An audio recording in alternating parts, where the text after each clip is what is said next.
السلام علیکم دوستو، پہلے پارٹ 3 میں ہم نے دیکھا کہ حضرت نوح کی کشتی جوہدی پہاڑ پر ٹھہر گئی اور طوفان ختم ہو گیا۔ آج پارٹ 4 میں ہم دیکھیں گے کہ طوفان کے بعد کیا ہوا اور نئی دنیا کیسے شروع ہوئی۔ وَقِيلَ يَا أَرْضُ ابْلَعِي مَاءَكِ وَيَا سَمَاءُ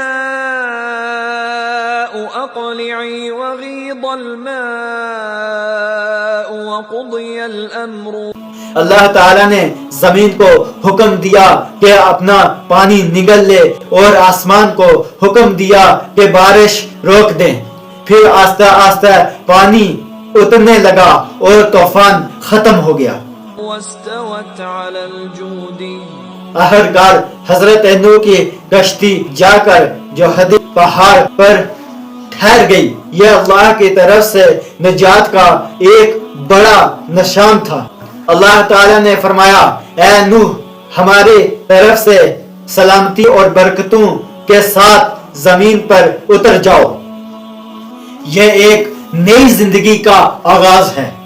حضرت نوح اور ایمان والے کشتی سے اترے، زمین دوبارہ آباد ہونے لگی۔ حضرت نوح اور ایمان والے کشتی سے اترے، زمین دوبارہ آباد ہونے لگی، کھیتیاں اگلنے لگی اور انسانوں کی نئی نسل شروع ہوئی۔